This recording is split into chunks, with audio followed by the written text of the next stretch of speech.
Chinook is still an innovative platform. We're still making strides on that.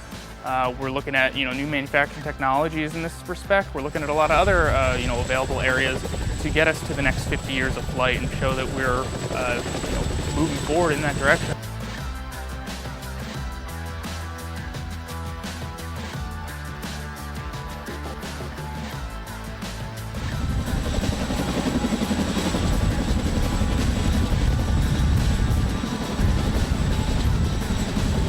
To our knowledge, it's the first usage of additive manufacturing on a flight critical component like this. And really, we've built on a lot of the stuff that Boeing's done over the past few years and made it to the point where we had a repeatable process that met all of the quality requirements of a flight-worthy component.